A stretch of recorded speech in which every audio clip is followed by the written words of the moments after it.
In the last class, we were studying about the laws of refraction. We discussed about Snell's laws, and we were also familiarized ourselves with the concepts of optical densities, then what is refractive index, and also how the ratio of sine of I to sine of R is basically mu, which is called the refractive index of a second medium with respect to a first medium. Now here I have three cases. So case 1, case 2, case 3.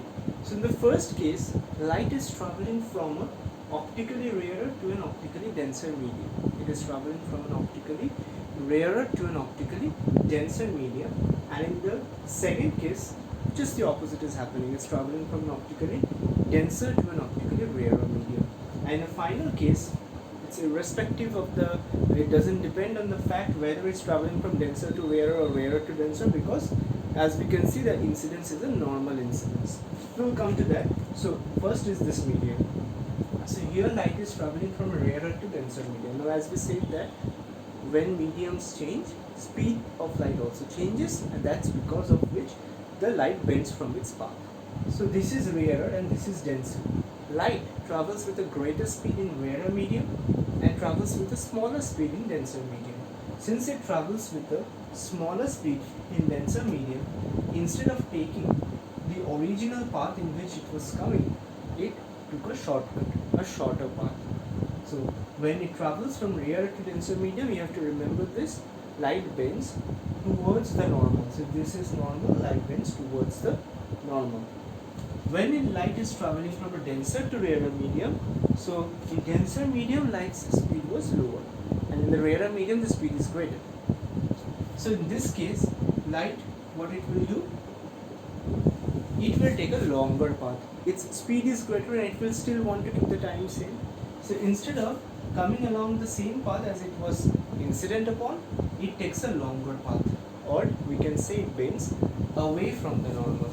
So when light is traveling from rarer to denser, it bends towards the normal, and when it is traveling from a denser to a rarer medium, it bends away from the normal.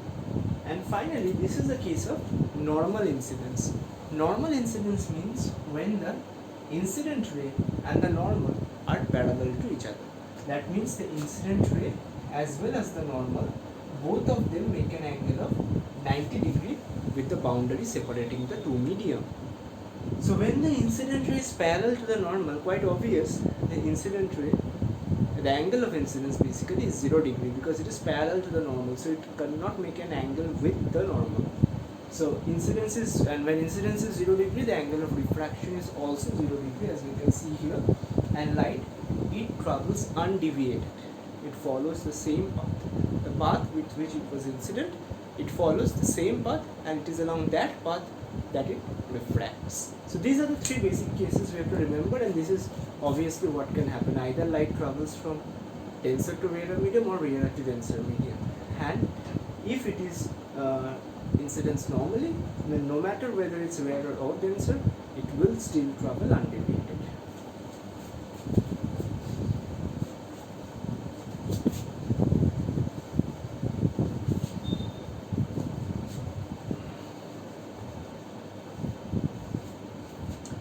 Now there are certain consequences. There are certain consequences of the refraction of light. Now what are those consequences? One of those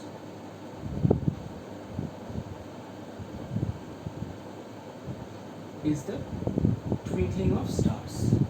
So you go out of your house, maybe to the roof at night, and if you have a clear sky and you watch at the stars, you look at the stars, you will find that some of them are pretty still, they are not twinkling, those are actually the planets. And the others which are twinkling are the stars. Now why do stars twinkle?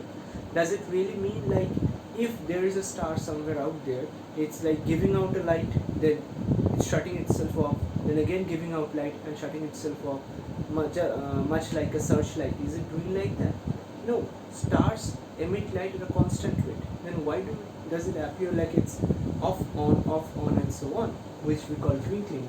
So this basically happens for the reason, like say this is our planet Earth, and you know this, that surrounding our Earth we have got an atmosphere, and the atmosphere has got the different layers, like we have troposphere, stratosphere, ionosphere, and so on. These are the different layers of the atmosphere. And say you are looking at a star somewhere here. You are standing here and you are looking at the star here. Now, the different layers of our atmosphere, they have different optical densities. Based on with what material these layers are made up of, their optical densities are different. We know that in some layers are very thin, they have got almost nothing. Whereas some layers like the ionosphere is filled with ions. Then coming down to our troposphere, most of the gases, our oxygen that we breathe, the pollutants that we human beings emit, all of that is concentrated in the troposphere. So in different layers, the concentration of substances is different, which leads to different optical densities. And that basically means that when light is traveling from one of this medium to the other, refraction occurs. So if this is a star and the light comes to us like this, in the outer space, there is no such medium which will cause refraction. It's mostly empty vacuum. But once it enters our eyes, it bends from its original path, and so it appears to us as if the light is coming from here, as if the star is here. But again, we know the concentration, the densities of our atmosphere, they change constantly. Moreover, our planet is rotating, so the atmosphere is also moving along with that. So all these effects lead to the fact that at some moments the star appeared to be here, at some moment it appeared to be here, at some moment it appeared to be here, and so on. Though I have drawn it highly exaggerated, something similar to this happens. The star slightly shifts from its position every now and then, and it is because of this reason that it appears as if it's twinkling. The other effect of refraction is sunsets and sunrises. Now again, once again, if you are like here standing on Earth and you are looking at the sun like this during your sunrise or sunset, well, what happens? Once again, there is the atmosphere in between the surface of Earth and the outer space, and say the sun is somewhere here, well below the horizon. What is the horizon? Horizon is this level. This level is the horizon. And if something is below the horizon, we are not supposed to see that. But when the light from the sun, say light from the sun is falling upon this part of the atmosphere, then what happens is, because of this atmosphere, once again refraction happens and light bends from its original path. So instead of going like this, it bends. And due to this bending, it appears to us as if the sun is here. So this sun that we see during the sunset or the sunrise is basically an image of the actual sun. So if you are looking at a sun near the horizon, like this is the horizon and the sun is very close to the horizon, and if you can still see the sun, you are not actually seeing a sun, you are seeing the image of the sun. The actual sun has already set. What you are looking at is the image of the sun because of refraction of light. So even when the sun is below the horizon, because of the refraction of light, it appears as if these rays of light are coming from somewhere here, and because of that reason, the image of the sun is formed above the horizon, and you can still see the sun a few minutes after sunset has already happened, or a few minutes before sunrise is actually happening. So these are pretty practical applications of the refraction of light, which happens in our daily life and with which we all are quite familiar, but today we got to know the reason behind this.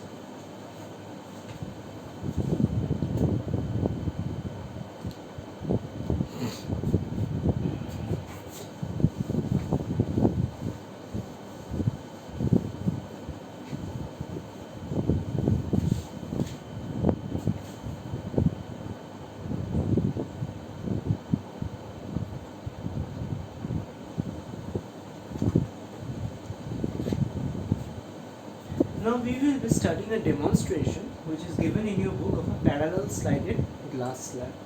So what is a parallel slided glass slab? So a parallel sided glass slab in 3 dimensions, it is something like this. but here for the purpose of drawing the diagram we will only be taking the two-dimensional face of it. Actually it is something like this, much like a cuboid.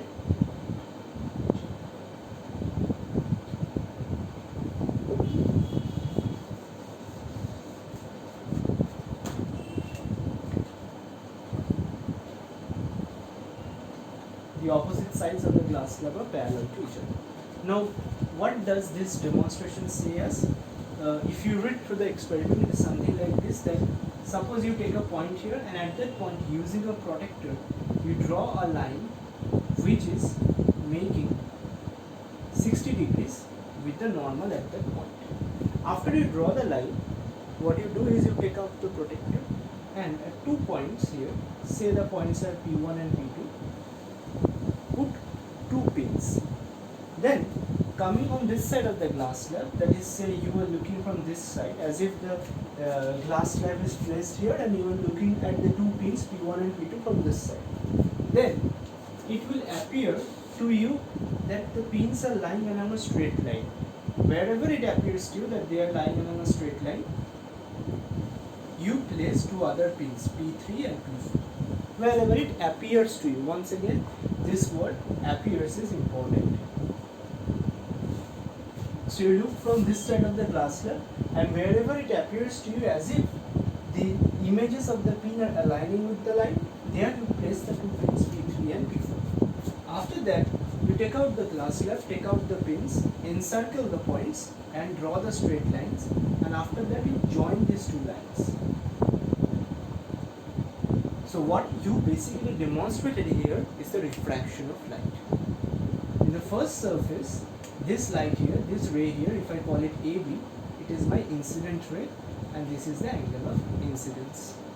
The ray here BC is called the refracted ray, and the ray here CD is called the emergent ray. CD is known as the emergent ray.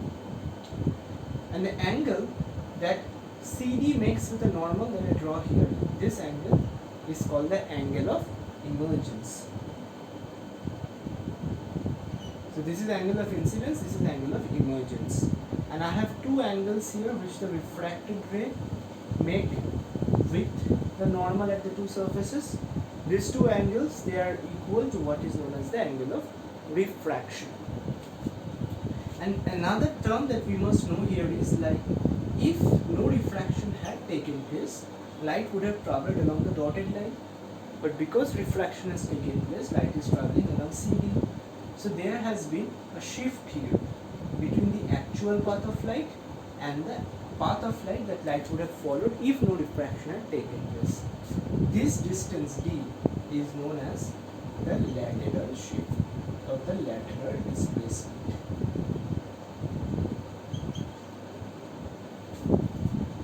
And this is all about the parallel sided glass slab which you need to know. You need to know the diagram, you need to know how the experiment is performed, and you also need to know, like, what are the angle of incidences and emergences, what are the angle of refractions. You need to be able to label them, which is the emergent ray, which is the emergent ray, and what is lateral displacement. This is how light refracts when it travels through a parallel sided glass slab.